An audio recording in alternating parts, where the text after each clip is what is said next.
बुजुर्ग जो है वह कहने लगता है कि तुम कौन हो और यहाँ पर क्यों आए हो। भरे को खाली करना और खाली को भरी करना कोई बड़ी बात नहीं है। वो उस प्रौढ़ व्यक्ति से छूट कर क्या है युवक पर हमला करने के बारे में यहाँ पर प्रयत्न जो है वह कर रहा है।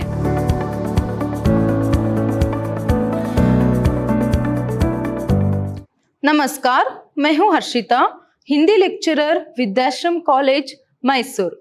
आज हम मैसूर यूनिवर्सिटी के सेकेंड सेमेस्टर बीबीए के हिंदी पाठ्यक्रम से जो गद्य प्रतिभा है उसमें से जो समर्पित जीवन पाठ है उसको देखेंगे। देखिए, समर्पित जीवन जो एकांकी है, इसके फर्स्ट सेशन, सेकेंड सेशन और थर्ड सेशन में जो है लगभग जो पाठ है वहां हो चुका है। ये चौथा सेशन है और आखिरी सेशन है इस पाठ के।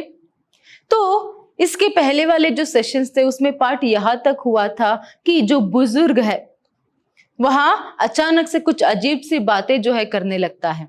जो बुजुर्ग अब तक जो है युवक को शिक्षक के जीवन के बारे में, उसके काम के बारे में समझा रहा था, उसे समझाते समझाते जब समर्पित जीवन की बात आ जाती है तब उस बात पर समर्पित जीवन क्या, समर्पित जीवन है क्या, जीवन है करके जब युवक हंसता है तभी बुजुर्ग को अचानक से गुस्सा आ जाता है। उसे बहुत गुस्सा आ जाता है और वह क्या करने लगता है, यहाँ पर युवक पर जो है यहाँ पर गुस्सा करने लगता है। पहले तो वो नाटकीय विनम्रता से उससे जो है अजीब बातें करने लगता है, फिर उसके बाद गुस्सा जो है वह करने लगता है। तो वो पूछने लगता है कि कौन हो तुम कौन हो, अभी तुम हमारे सीनियर बन जाओगे, तुम्हें अभी प्रमोशन मिला जाएगा, तुम लायक हो और हम नालायक ठहरा दिए जाएंगे। तो इस तरह से कुछ अजीब सी बातें जो है यहाँ पर बुजुर्ग करने लगता है। युवक को जो है कुछ भी समझ में नहीं आता है, तो वो पूछता है कि आप ये क्या कह रहे, ऐसे गुस्सा क्यों हो गए करके।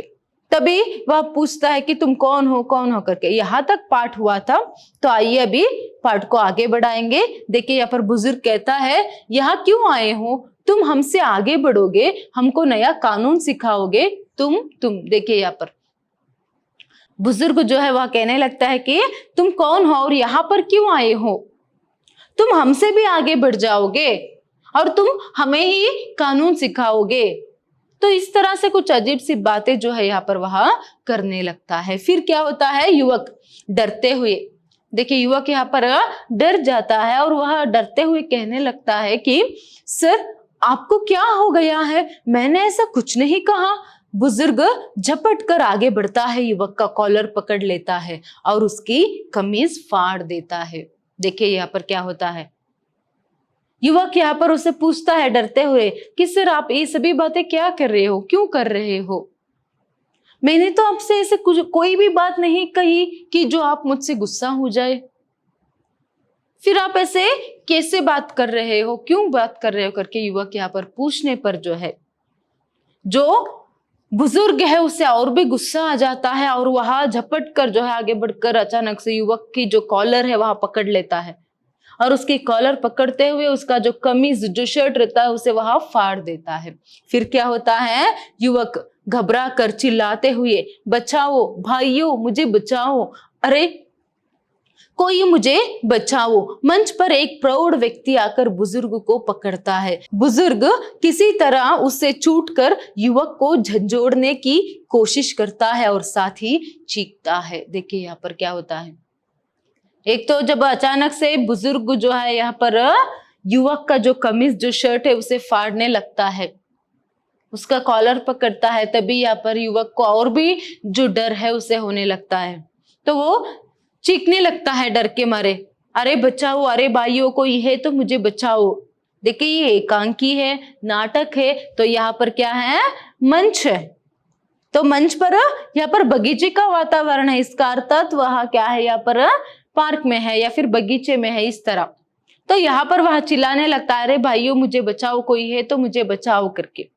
तभी मंच पर जो है, स्टेज पर, मंच पर जो है एक प्रौढ़ व्यक्ति जो है वह आता है और आकर जो है वह बुजुर्ग को पकड़ने लगता है, क्योंकि वो बुजुर्ग जो है यहाँ पर युवक पर हमला करने वाला था या फिर उसकी शर्ट से भी फाड़ते हुए उस पर हमला कर रहा था। तो यहाँ पर उसको पकड़ लेता है, वो प्रौढ़ व्यक्ति जो आता है वह क्या करता है, बुजुर्ग को पकड़ता है। फिर भी यहाँ पर जो बुजुर्ग है उसका गुस्सा शांत नहीं हो रहा है। वो उस प्रौढ़ व्यक्ति से जो है अपने आप को छुड़ाने की कोशिश करते हुए फिर से यहाँ पर युवक को पकड़ने की जो कोशिश है वहां करता है। तभी देखिए बुजुर्ग गुस्से से चीखते हुए, छोड़ दो मुझे, मैं इसे नहीं छोड़ूंगा, मैं इसे मार डालूंगा, इसने मुझे बहुत सताया है, मैं इसे देख लूंगा।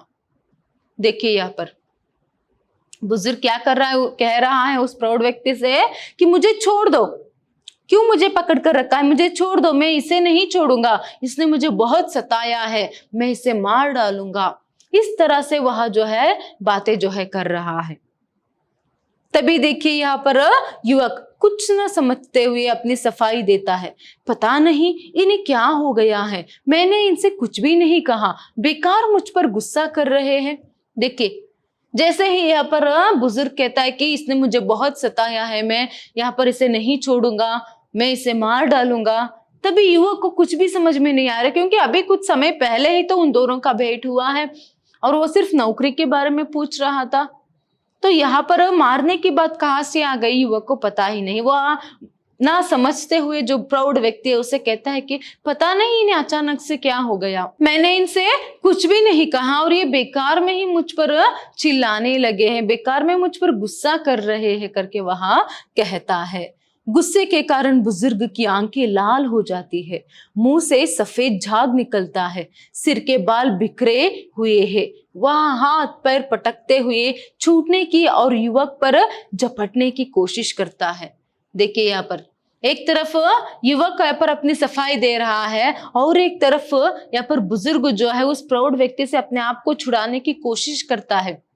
गुस्से के मारे उसके आंख सभी लाल हो गए। देखिए उसके मुंह से सफेद झाग भी निकल रहा है और उसके बाल सभी बिखरे हुए हैं। तो इस हालत में भी बुजुर्ग यहाँ पर उस प्रौढ़ व्यक्ति से छूटकर युवक पर हमला करने का जो कोशिश है वह करता है। देखिए यहाँ पर वहां हाथ पैर पटकते हुए छूटने की और युवक पर झपटने की कोशिश करता है।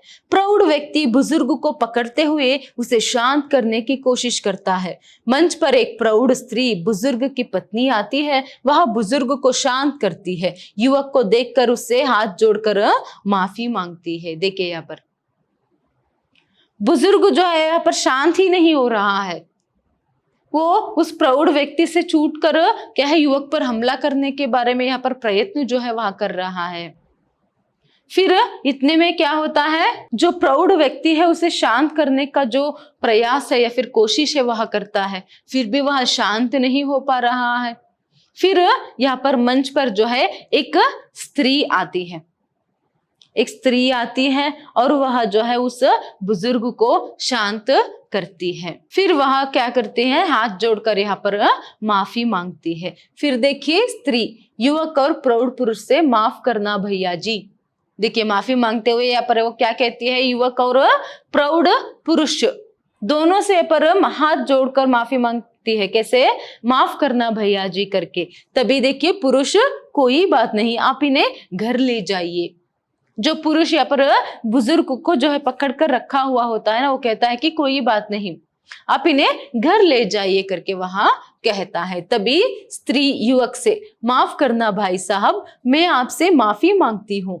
युवक कमीज ठीक करते हुए, ये बुजुर्ग कौन है, ये ऐसा क्यों कर रहे हैं। देखिए यहाँ पर जैसे ही स्त्री जो है युवक से माफी मांगती है तो यहाँ पर जो युवक है वह क्या करता है, अपने कमीज को ठीक करते हुए, ये बुजुर्ग कौन है और ये क्यों ऐसे सभी कर रहे हैं करके वह प्रश्न जो है उस स्त्री से पूछता है। तभी स्त्री हाथ जोड़कर दुखी आवाज में, माफ करना भाई साहब, ये मेरे पति है, इनका मानसिक संतुलन बिगड़ गया है, घर में इन्हें बंद करके रखा जाता है, ना जाने आज कैसे बाहर निकल आए। देखिए यहाँ पर असल में बात क्या है, उनका जो मानसिक संतुलन है वह बिगड़ गया है। शायद ही अब तक बहुत लोगों को ये डाउट आ गया होगा कि ये बुजुर्ग जो है ऐसे क्यों बातें कर रहे हैं, क्या यहाँ पर वह पागल है क्या। हाँ, उनका जो मानसिक संतुलन है वह बिगड़ गया है। इसीलिए अगर आप पहले से देखते आएंगे ध्यान से, फिर से एक बार आप अगर पाठ को पहले से देखते आएंगे या फिर पढ़ेंगे किताब में तो उनका जो बर्ताव है पहले से ही अजीब लगेगा आपको। कुछ ही पल में हंसना, कुछ ही पल में गुस्सा हो जाना, और बार बार जो है यहाँ पर हाथ उठाकर हंसना, अपने सिर को खुजाना, ऐसे बहुत सारे अजीब सी हरकतें जो है वह पहले से ही करते आ रहे थे। तो यहाँ पर जो है उनका मानसिक संतुलन ठीक नहीं है, इसीलिए जो है यहाँ पर वह युवक से इस तरह पेश आ रहे थे। अभी तो वो अपना पूरा आपा खो देते हैं, तभी जाकर क्या है वो इस तरह यहाँ पर युवक को मारने की बात जो है वह कर रहे हैं। आइए अभी आगे देखेंगे, अभी ये क्यों ऐसे कर रहे थे, ये तो कारण पता चल गया, और क्यों ऐसे हो गए, उनका मानसिक संतुलन खोने का जो कारण है वो क्या है आगे हम देखेंगे। तो स्त्री जो है युवक से कहती है कि इनका मानसिक संतुलन ठीक नहीं है। युवक पूछता है ना उससे, ये ऐसे क्यों करते हैं, कौन है करके, तभी वो कहती है कि ये मेरे पति हैं। वो जो बुजुर्ग है उस स्त्री के पति थे, तो ये मेरे पति है, इनका मानसिक संतुलन ठीक नहीं है, इसीलिए हम इन्हें घर पर ही बंद करके रखते हैं। न जाने कैसे आज घर से बाहर निकल कर आए, पता नहीं, हम उन्हें ढूंढ रहे थे करके यहाँ पर वहां कहती है। तभी देखिए युवक अपनेपन से, बहन जी क्या ये हमेशा ऐसा करते हैं?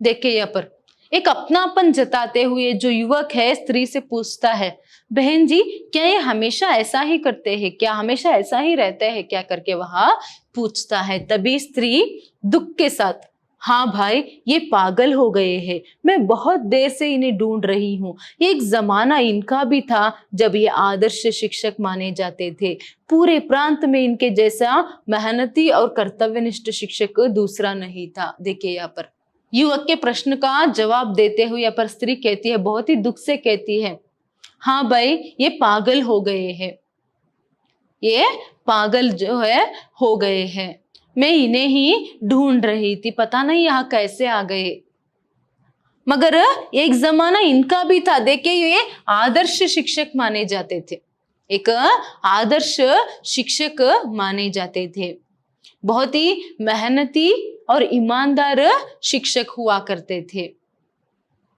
तो ये सभी कहते हुए वह कहती है आगे, आदर्श शिक्षक के अनेक पुरस्कार इन्हें मिले हैं, सभी लोग इनका सम्मान करते थे, कितने साल और फूलों के हार इन्हें सम्मान में मिलते थे। देखिए यहाँ पर स्त्री कहती है कि आदर्श शिक्षक के अनेक पुरस्कार जो है इन्हें मिले हैं, कितने साल जो है इन्हें पुरस्कार, और आदर्श शिक्षक होने के कारण फूलों की जो माला है उसे अर्पण जो है इन्हें किया जाता था। तो एक वक्त इनका ऐसा था कि ये आदर्श शिक्षक थे, मेहनती और ईमानदार शिक्षक थे, इन्हें पुरस्कार भी, बहुत सारा पुरस्कार और सम्मान भी मिला है करके वहां कहती है। देखिए जो एक आदर्श शिक्षक था, जो एक अच्छा व्यक्ति था, जो एक ईमानदार मेहनती व्यक्ति था, तो वो क्या हो गया, वो कारण क्या है कि वह आज अपना मानसिक संतुलन खो बैठे हैं। देखिए आगे यहाँ पर युवक अफसोस से हाथ मलते हुए, ओ फिर ऐसा क्यों करते हैं ये।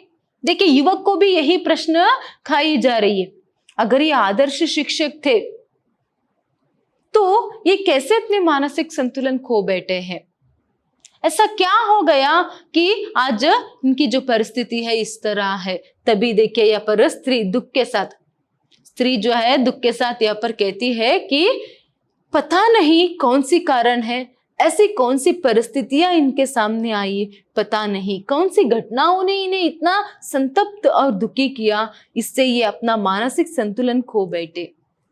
देखिए स्त्री तो पहले यहाँ पर क्या कहती है, पता नहीं ऐसे कौन से परिस्थितियों का सामना इन्हें करना पड़ा, मुझे पता नहीं कि ये आज इतना संतप्त और इन्हें इतना संतप्त और दुखी कर दिया है कि अपनी मानसिक संतुलन तक ये खो बैठे हैं। एक व्यक्ति की मानसिक संतुलन कब खोता है, जब उसे बहुत ही ज्यादा, हद से ज्यादा दुख होता है, उसे सदमा लगता है। तो शिक्षक के जीवन में ऐसे क्या हुई होगी कि आज वो ऐसे हो गए हैं। देखिए वो कहती है जिससे ये अपना मानसिक संतुलन खो बैठे। उम्र अभी 50 के लगभग है, मगर हालत देखिए कितने बुजुर्ग दिख रहे हैं। इनकी ऐसी मानसिक हालत देखकर स्कूल से इन्हें सेवा मुक्त कर दिया है। स्कूल की बातें ये भूल नहीं पाते हैं, इसी से इनकी ऐसी हालत हो गई है। भाई साहब आप हमें माफ कर देना। देखिए यहाँ पर जो असल बात है वह यहाँ पर कह रही है कि ऐसी कौन सी परिस्थितियां हैं, ऐसे कौन से कारण जो है जो इनके मानसिक संतुलन यहाँ पर अभी बिगड़ गया है, मैं नहीं जानती। ये एक अच्छे शिक्षक थे, एक आदर्श शिक्षक थे। देखिए इनका उम्र अभी सिर्फ 50 के लगभग है, मगर ये दिखते कितने बुजुर्ग दिखते हैं, कितने बूढ़े ये अभी दिख रहे हैं। तो इनके इसी हालत के कारण जो है उनको यहाँ पर क्या कर दिया है, स्कूल से सेवा मुक्त कर दिया है। स्कूल से जो है इन्हें यहाँ पर सेवा मुक्त कर दिया है, मगर फिर भी क्या है, ये स्कूल की बातों को भुला नहीं पा रहे हैं। हमेशा वही बातें जो है करते रहते हैं। देखिए कुछ समय पहले भी वो स्कूल के ही बातें, एक शिक्षक को कैसे रहना है, स्कूल में क्या होता है, यही बातें ही वो युवक को भी बता रहे थे। तो वो अभी भूल नहीं पा रहे। तो आप हमें माफ कर देना भाई करके वहां कहती है, युवक से फिर से माफी मांगती है। तब देखिए युवक, हाँ लेकिन कुछ कारण जरूर होगा जिसके कारण ये अपना मानसिक संतुलन खो बैठे हैं। फिर भी यहाँ पर युवक जो है वो बात जानना चाहता है कि कोई तो कारण होगा, ऐसे तो कोई पागल नहीं हो जाता, तो कुछ तो कारण होगा कि जिससे ये अपना मानसिक संतुलन खो बैठे हैं। तो वह क्या कारण है करके वह पूछता है फिर से। तभी देखिए स्त्री दुख के साथ, अभी युवक के बार बार पूछने पर स्त्री जो है बहुत ही दुख के साथ कहती है, अब क्या बताइए भाई, प्राइवेट स्कूल में थे, इन्हें विश्वास था धीरे धीरे प्रमोशन से ऊंचे पदों पर पहुंचेंगे, स्कूल के हर काम में सबसे आगे रहे हैं, बहुत ज्ञानी है, अध्ययनशील, ईमानदार, मेहनती है। देखिए यहाँ पर अभी वो कहती है कि क्या बताइए भाई, अभी ये एक प्राइवेट स्कूल में काम कर रहे थे, तो इन्हें बहुत ही विश्वास था कि इन्हें प्रमोशन मिलेगा, क्योंकि ये तो जो है बहुत ही अध्ययनशील, ईमानदार और मेहनती थे, और उसके साथ साथ बहुत ही ज्ञानी भी थे। बहुत ही ज्ञानी थे, अध्ययनशील थे, ईमानदार थे, और उसके साथ साथ स्कूल के हर एक काम में वहां हमेशा आगे रहते थे, हर एक जिम्मेदारी को अपने सिर पर लेकर वहां बहुत ही ईमानदारी से काम करते थे। फिर लेकिन इनका विश्वास लगातार तोड़ा गया, ये तन मन से टूटते गए। देखिए यहाँ पर इतना ईमानदार, मेहनती, ज्ञानी होने के बावजूद जो है इनका विश्वास तोड़ा गया। जैसे जैसे इनका विश्वास टूटता गया वैसे वैसे तन मन से जो है ये टूटते गए। तभी देखिए रिश्तेदारों और डोनेशन देने वालों को प्रमोशन दिए गए। देखिए यहाँ पर इनका विश्वास तोड़कर ये जो तन मन से टूटते जा रहे थे, इसका कारण क्या था, यहाँ पर जो मैनेजमेंट या फिर प्रिंसिपल वालों के जो रिश्तेदार और जो डोनेशन देते थे उनको जो है यहाँ पर प्रमोशन मिलता था। कारण क्या है, यहाँ पर प्रिंसिपल और मैनेजमेंट वालों के जो रिश्तेदार और उसके साथ साथ जो डोनेशन देता है उसको यहाँ पर प्रमोशन जो है दिया जाता था। तो इन्हें प्रमोशन के समय झूठे आरोप लगाकर रोक दिया गया। तभी से ये देखिए यहाँ पर, तो ये तो इतने ज्ञानी, ईमानदार, मेहनती होने के कारण इन्हें प्रमोशन ना देने के भी कोई कारण देना पड़ता है ना, तो इसीलिए ऐसे लोगों को यहाँ पर प्रमोशन देने के लिए एक अच्छे व्यक्ति को जो है झूठे आरोप लगाकर रोक दिया गया। तो जब जब भी किसी रिश्तेदार को या फिर कोई डोनेशन देने वालों को यहाँ पर प्रमोशन दिया जाता था, तो उस समय बुजुर्ग पर, जो एक आदर्श शिक्षक था, उस पर जो है झूठा आरोप लगाकर उसे रोक दिया जाता था। कोई भी कारण देकर झूठे आरोप लगाकर क्या है उसके जो प्रमोशन है उसे रोककर दूसरों को जो प्रमोशन है वहां दिया जाता था। तो तभी से ये ऐसे हो गए करके यहाँ पर बहुत ही दुखी से अपनी बात को वो अधूरा ही छोड़ देती है। और फिर वह बुजुर्ग को देखती है। बुजुर्ग अपने दोनों हाथ सिर पर रखे हुए बेंच पर चुप बैठा है। ये कि अपनी बात को वही रोककर तभी से ये यही तक वह कह पाती है। तो एक बार वह बुजुर्ग को अपने पति को देखती है, तो जो पति मतलब जो बुजुर्ग है वह बेंच पर बैठा हुआ है, अपने दोनों हाथ जो है सिर पर रखकर वह बेंच पर बैठा है। देखिए पत्नी उसे हाथ पकड़कर खींचते हुए ले जाने की कोशिश करती है। बुजुर्ग चीखने लगता है। स्त्री उसे खींचते हुए ले जाने का प्रयत्न करती है। फिर जो बुजुर्ग बैठा था ना, उसके हाथ पकड़कर उसे क्या है ले जाने का जो कोशिश है, पर जैसे ही स्त्री करती है तब वह जो बुजुर्ग है चीखने लगता है, छोड़ो मुझे करके वह चीखने लगता है। फिर भी वह चुप नहीं होती, वह उसे हाथ पकड़कर खींचते हुए ले जाने का जो कोशिश है वह करती है। तभी बुजुर्ग चीखते हुए, मेहनत मैं करूंगा, प्रशंसा दूसरों को मिलेगी, इतनी मेहनत के बाद मुझे क्या मिला? मेमो, टर्मिनेशन ऑर्डर, मेरी क्या गलती थी? कुछ भी नहीं, फिर भी सम्मान की जगह अपमान, अपमान। देखिए यहाँ पर ये कहते कहते अपने बाल खींचते हुए ये बातें जो है बोलता है वह। मतलब जैसे ही स्त्री मंच पर से जो है बुजुर्ग को ले जाने की कोशिश करती है, बुजुर्ग चिल्लाते हुए छोड़ो मुझे करके यहाँ पर वह चीखते हुए जोर जोर से यह कहने लगता है कि मेहनत मैं करूंगा, क्योंकि वह ईमानदार था, ज्ञानी था, हर एक काम में वह पहला था। तो ऐसे में मेहनत मैं करूंगा और प्रशंसा किसी दूसरे को मिलेगी। और उसके बाद इतनी मेहनत के बाद मुझे क्या मिला? मेमो, टर्मिनेशन ऑर्डर, मेरी क्या गलती थी? देखिए वो अपनी मन की जो दुख है उससे जो उस पर जो बीता है, इसी के कारण जो है आज वह ऐसे पागल हो गया है। तो इतना ईमानदारी से काम करने के बावजूद भी प्रमोशन ना मिले तो भी ठीक है, मगर जो आरोप उस पर लगाए गए, उस प्रमोशन से उसे रोकने के लिए जो आरोप लगाए गए, उससे तो उसे बहुत ही ज्यादा दुख हुआ। और किस तरह यहाँ पर शिक्षण संस्थाओं में जो है यहाँ पर भ्रष्टाचार होता है, किस तरह वह भ्रष्ट व्यवहार करते हैं, तो यह भी हम देख सकते हैं। अगर वह संस्था में जो है भ्रष्ट व्यवस्था ना होती तो क्या है यहाँ पर सच में हकदार कौन थे प्रमोशन के लिए? यह शिक्षक, जो बहुत ही ईमानदार, ज्ञानी और मेहनती थे। तो यहीं पर हम देख सकते हैं कि शिक्षण संस्थाओं में जो है किस तरह भ्रष्ट जो है यहाँ पर भ्रष्टाचार जो है वहां चलता है। जो ज्यादा पैसे देंगे या फिर कोई रिश्तेदार जो है उसे यहाँ पर जो है प्रमोशन दिया जाएगा, चाहे वहां उस पद के लिए उसमें अर्हता जो है वह हो या फिर ना हो, फिर भी प्रमोशन मिल जाएगा। तो इस भ्रष्ट व्यवहार से, इस भ्रष्ट व्यवस्था से जो बहुत ही ईमानदार शिक्षक या फिर अध्यापक रहते हैं, जो बहुत ही ज्ञानी रहते हैं, उनको बहुत ही ठेस पहुंचता है। उन सबके प्रतीक के रूप में हम यहाँ पर बुजुर्ग को देख सकते हैं, उन पर क्या बीतता है। तो देखिए यहाँ पर वो कहता है कि मेरी क्या गलती है? कुछ भी नहीं, फिर भी सम्मान की जगह अपमान मिला मुझे। देखिए सम्मान की जगह अपमान, सिर्फ अपमान और सिर्फ अपमान ही मुझे मिला करके वो यहाँ पर कहते हुए अपने बाल को खींचने लगता है। तो यहाँ पर हम अंदाजा लगा सकते हैं कि यहाँ पर कितना जो बुरा है बीता होगा इस बुजुर्ग पर।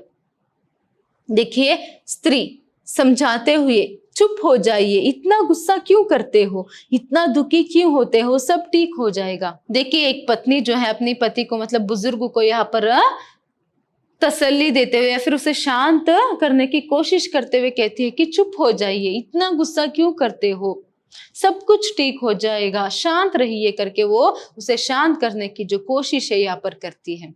फिर देखिए बुजुर्ग गुस्से से, छोड़ दो मुझे, छोड़ दो, मुझे देश की रक्षा करनी है, मुझे नई पीढ़ी में आदर्शों का निर्माण करना है, नई पीढ़ी का व्यक्तित्व विकास करना है, मुझे पूरे समाज की चिंता है। देखिए बुजुर्ग को जो है उस स्कूल से निकाल दिया गया, अब वह शिक्षक नहीं रहा, मगर उसे अपनी जो जिम्मेदारी या फिर अपना जो काम है, इतना उससे लगाव है कि अभी भी वह उन बातों को नहीं भूल पा रहा है। अभी भी वह गुस्से से उस स्त्री से कह रहा है कि मुझे छोड़ दो, मुझे क्यों पकड़ कर रखा है, मुझे जाने दो, मुझे देश की रक्षा करनी है, मुझे देश की रक्षा करनी है, मुझे नई पीढ़ी में आदर्शों का निर्माण करना है, पीढ़ी का व्यक्तित्व विकासन करना है। देखिए यहाँ पर वो पागल है, फिर भी वह बातें क्या कर रहा है, देखिए, क्योंकि उसका काम ही यही है। एक अच्छे शिक्षक या फिर एक आदर्श अध्यापक का क्या है, काम ही यही रहता है कि नई पीढ़ी का मतलब बच्चों का वह व्यक्तित्व विकासन करते हैं और उसके साथ साथ उनमें आदर्शों का निर्माण करते हैं। तो यह भी एक तरीके से देश की सेवा ही है, यह भी जो है एक तरीके से देश की सेवा ही है। देश के लिए एक अच्छे प्रजाओं का जो निर्माण है वह अध्यापक करते हैं, शिक्षक करते हैं। तो ऐसे शिक्षकों को, ऐसे जो आदर्श शिक्षक या फिर अध्यापक रहते हैं, उनको क्या इसका प्रतिफल मिलता है? काम से निकलने के बावजूद भी या फिर स्कूल से निकालने के बावजूद भी बुजुर्ग जो है यहाँ पर इन बातों को भूल नहीं पा रहा है।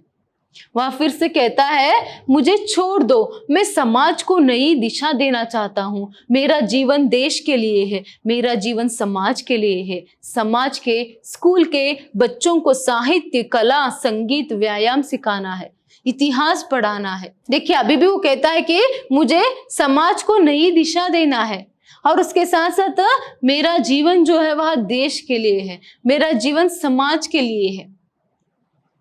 देखिए वह एक आदर्श शिक्षक था, इसीलिए सभी उसके आदर्श थे। वो अपने आप को जो है देश के लिए, समाज के लिए, बच्चों के जीवन के लिए जो है उसने समर्पित कर दिया था। इसीलिए वह अभी भी अपनी जिम्मेदारी को जो है भूल नहीं पा रहा है।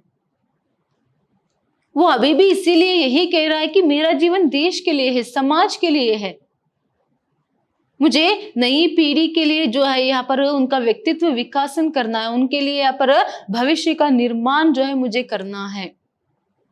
मुझे छोड़ दो, मुझे देश की सेवा करनी है और मुझे समाज के बच्चों के लिए जो है यहाँ पर साहित्य, कला, संगीत, गणित, इतिहास यहाँ सभी पढ़ाना है मुझे। फिर वह कहता है कि गणित, विज्ञान, भाषा सब कुछ पढ़ाना है। युवक मंच के एक कोने में चुपचाप खड़ा रहता है। बुजुर्ग विस्फारित नेत्रों से इधर उधर देखता है, हंसता है, फिर टहर टहर कर रहस्यमय ढंग से कहता है।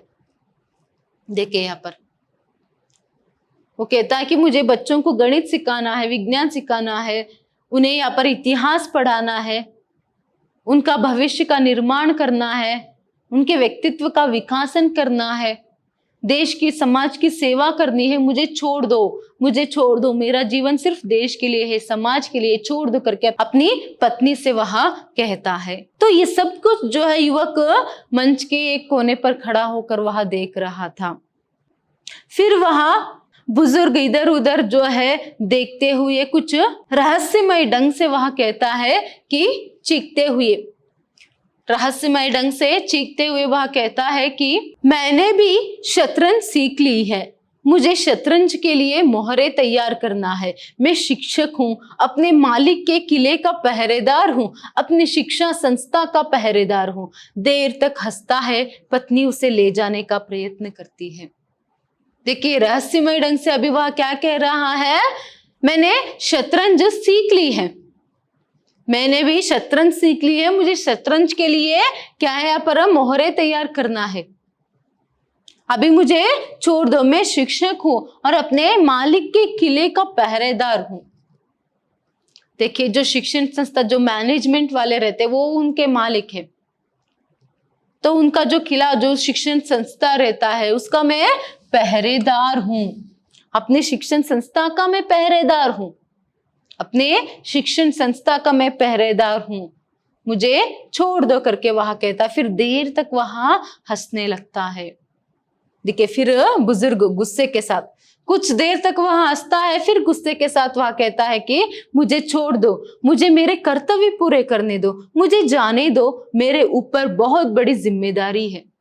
देखिए वो क्या कर रहा है यहाँ पर, अब तक जो यहाँ पर ये सभी रहस्यमयी ढंग से जो बात कर रहा था, अभी वो गुस्से से जो है यहाँ पर कहने लगता है कि मुझे छोड़ दो, मुझे क्यों पकड़ कर रखा है, मुझे मेरी जिम्मेदारियों को पूरा करने दो। देखिए यहाँ पर मुझे मेरे कर्तव्य पूरे करने दो, मुझे जाने दो, मुझे और भी बहुत बड़ी बड़ी जिम्मेदारियां जो है उन्हें पूरा करना है करके वह कहता है। बहुत सारे काम है, अचानक चीखने लगता है, बहुत सारे काम है, मुझे छोड़ दो।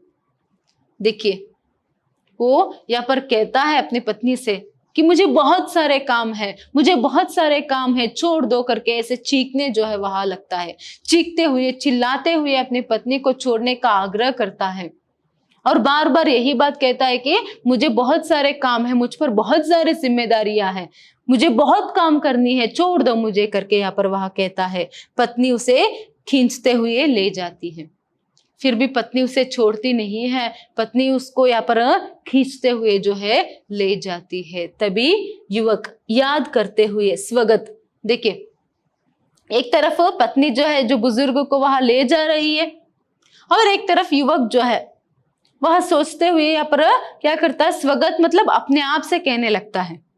स्वगत का अर्थ यहाँ पर क्या है, अपने आप से कहना। तो वो कहता है कि हाँ मुझे याद आ गया, मैंने इन्हें शिक्षक अधिवेशन में देखा था, बहुत बड़े शिक्षक अधिवेशन में देखा था। देखिए अभी जाकर जो है युवक को याद आ रहा है कि उस बुजुर्ग को युवक ने कहाँ देखा था। अगर आपको याद हो तो युवक जो है यहाँ पर पहले ही बुजुर्ग से कहता है, जब वह मंच पर आता है तो बुजुर्ग को देखता है तो उसे लगता है कि उसने बुजुर्ग को कहीं पर देखा है, तो उसे आकर कहने लगता है ना कि मैंने आपको कहीं पर देखा है, क्या मैं आपका नाम जान सकता हूं करके। तो अब उसे याद आ रहा है कि उसने कहाँ देखा था। देखिए एक शिक्षक अधिवेशन में उसने देखा था, वो भी एक बहुत बड़ा अधिवेशन था, तो वहां पर उसने देखा था।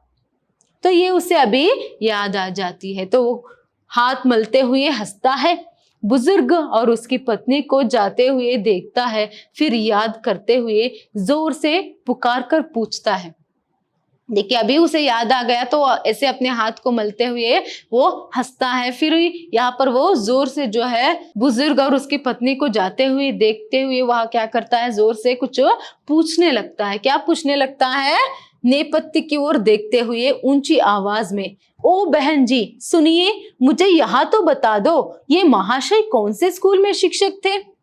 देखिए नेपथ्य की ओर वह देखते हुए जोर से पूछने लगता है कि ओ बहन जी मुझे ये तो बता दीजिए जाते जाते कि ये महाशय वहां कहाँ काम करते थे, किस स्कूल में काम करते थे, ये तो बताते जाइए करके वहां पूछता है। तभी मुझे इनके स्कूल का नाम बता दो, प्लीज मुझे इनका नाम तो बता दो। बुजुर्ग और उसकी पत्नी चले जाते हैं। युवक को प्रश्न का उत्तर नहीं मिलता। नेपथ्य में बुजुर्ग की चीख पुकार और कही गई बातों की आवाज गूंजती है। देखिए यहाँ पर अभी जैसे ही यहाँ पर युवक पूछता है कि अभी उनका नाम तो बता दो, मतलब उनकी स्कूल का जो नाम है उसे बता दो, जो मतलब जो बुजुर्ग है उसका नाम तो बता दो, अभी मुझे इनका नाम तो बता दो, इनके स्कूल का नाम तो बता दो करके वो पूछता ही रहता है। और पत्नी और जो बुजुर्ग है वहां चले जाते हैं, उनका प्रस्थान होता है। देखिए मंच है तो मंच के एक कोने पर अगर युवक खड़ा है तो जो पत्नी है वह बुजुर्ग को, अपने पति को लेकर वहां चली जाती है। मगर उसके जाने के बावजूद भी नेपथ्य में बैकग्राउंड में यहाँ पर क्या है, उसकी जो आवाज है सुनाई देती रहती है। वो अभी भी जो है चीखते हुए चिल्लाते हुए बोलता ही रहता है। क्या बोलता रहता है, देखिए सिर्फ अभी आवाज सुनाई देती है। अभी भी जो बुजुर्ग की नेपथ्य से आवाज जो है सुनाई दे रही है, मुझे छोड़ दो, मुझे देश की रक्षा करनी है, मैं समाज को दिशा दूंगा, मैं समाज का भविष्य बनाऊंगा। देखिए अभी भी वही बातें वहां कह रहा है, मुझे छोड़ दो, मुझे अभी भी बहुत सारे काम जो है करनी है, मुझे देश की सेवा करनी है, मुझे समाज को एक दिशा देना है। और भी वह कहता जाता है कि मैं देश के लिए राणा प्रताप और शिवाजी पैदा करने जा रहा हूं। देखिए मैं देश के लिए राणा प्रताप और शिवाजी को जो है पैदा करने जा रहा हूं, तो मुझे छोड़ दो करके कहता है। मुझे शतरंज का मोहरा मत बनाओ, मैंने भी शतरंज सीख ली है, मैं किले का पहरेदार हूं, मैं अपने मालिक के किले का पहरेदार हूं, मुझे मेरे कर्तव्य पूरे करने दो, मैं एक शिक्षक हूं, तो मुझे इस शतरंज का यहाँ पर मोहरा मत बनाओ, मुझे छोड़ दो, मुझे मेरा काम करने दो, अभी मैंने भी शतरंज जो है सीख ली है।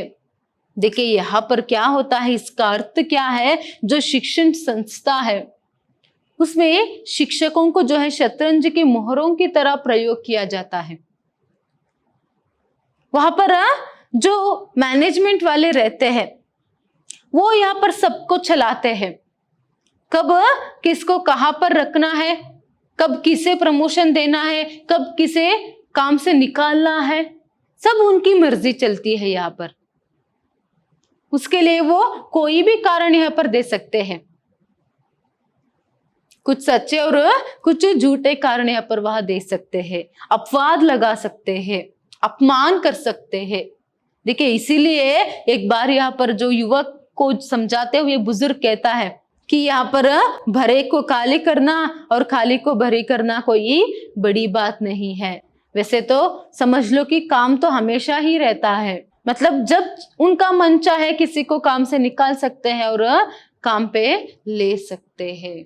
इसीलिए उसने युवक को ये भी बताया था कि जो मैनेजमेंट वाले रहते हैं, जो संस्थापक और व्यवस्थापक रहते हैं, वही तो शिक्षकों के भगवान होते हैं, वही ऊपर वाले हैं। सब वो ऊपर वालों की मर्जी, जैसा वो चाहे तो यहाँ पर वही भगवान है, वही करता धरता है शिक्षकों के।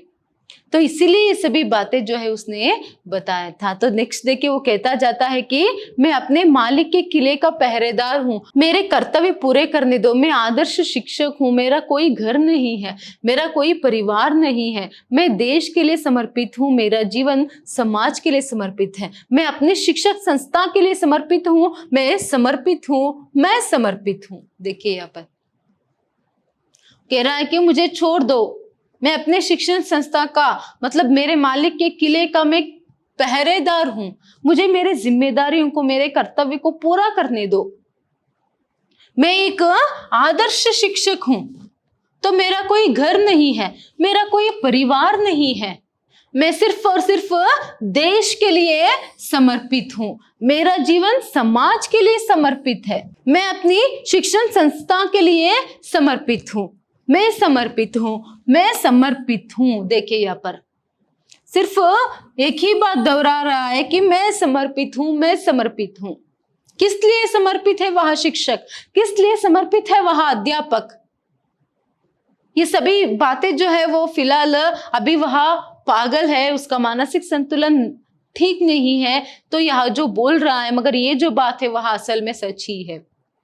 जो अध्यापक होते हैं, जो शिक्षक होते हैं, उनका जीवन जो है देश के लिए, समाज के लिए, बच्चों के लिए, अपनी शिक्षण संस्था के लिए समर्पित रहता है। यहाँ पर जो शिक्षक अध्यापक रहते हैं वो यहाँ पर अपने घर परिवार से भी ज्यादा समय जो है समाज के लिए ही वह समर्पित करते हैं।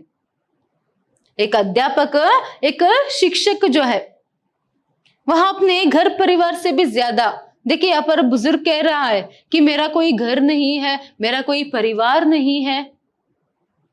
इसका अर्थ यहाँ पर क्या है, एक शिक्षक अपने असल जीवन में भी वह क्या करता है, अपने समय को जो है अपने परिवार वालों से भी ज्यादा वह अपने शिक्षण संस्था के लिए, बच्चों के जीवन का भविष्य निर्माण करने के लिए, अपने समाज के लिए वह, अपने देश के लिए वह समर्पित कर देता है। देखिए देश के लिए एक अच्छे प्रजाओं का निर्माण करना भी देश सेवा ही है। तो यहाँ पर ये जो देश सेवा है, अध्यापक जो आदर्श अध्यापक रहते हैं ना वह करते हैं। ये बुजुर्ग भी क्या है, एक आदर्श अध्यापक था, आदर्श शिक्षक था, उसके कुछ आदर्श थे, बहुत ही ज्ञानी और ईमानदार था वह।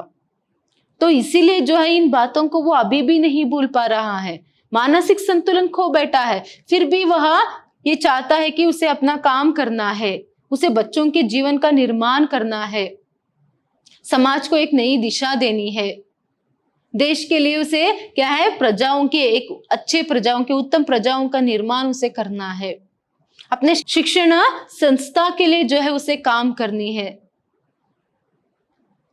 तो यहाँ पर ये सभी बातें जो है वह इतना ईमानदार था, इसीलिए तो क्या है उसके साथ जो छल होता है, जो धोखा उसके साथ होता है, बार बार जो उसे यहाँ पर अपमान कर कर या फिर उस पर अपवाद लगाकर उसकी जो प्रमोशन है उसे रोक देते हैं, तो इसी से वह अपना मानसिक संतुलन जो है खो बैठता है। देखिए यहाँ पर युवक आवाज की ओर ध्यान देकर सुनता है। धीरे धीरे आवाज धीमी होती है। अभी तो क्या है, मंच पर सिर्फ आवाज ही सुनाई दे रही है बुजुर्ग की यहाँ सभी, तो वह अभी ध्यान से सुन रहा था, तो धीरे धीरे जो है यहाँ पर आवाज धीमी होती जाती है, कम होती जाती है। युवक हताश होकर अपने दोनों हाथ सिर पर रखता है। युवक क्या करता है, हताश होकर अपने दोनों हाथों को सिर पर वहां रखता है और आकाश की ओर ऊपर देखता है। युवक पर प्रकाश केंद्रित होता है। धीरे धीरे पर्दा गिरता है। देखिए वह क्या करता है, अपने सिर पर हाथ रखकर वह ऊपर की तरफ, आकाश की तरफ देखने लगता है, तो उस पर जो है वह प्रकाश केंद्रित होता है और पर्दा गिरता है। क्योंकि ये एक नाटक है, एकांकी है, एक नाटक है, तो यहाँ पर अंत में जो है मंच पर यहाँ पर्दा जो है गिरता है। इसका अर्थ यहाँ पर ये जो एकांकी है यहाँ पर पूरा होता है, यहाँ नाटक यहाँ पर पूरा होता है। देखिए इस एकांकी से हमें दो प्रमुख बात जो है वह पता चलती है। एक, शिक्षकों का, अध्यापकों का जो जीवन है वह संघर्षमय रहता है और उनका जीवन जो है वह समाज के लिए और बच्चों के जीवन के व्यक्तित्व विकासन के लिए, अपनी शिक्षण संस्था के लिए जो है वह समर्पित रहता है।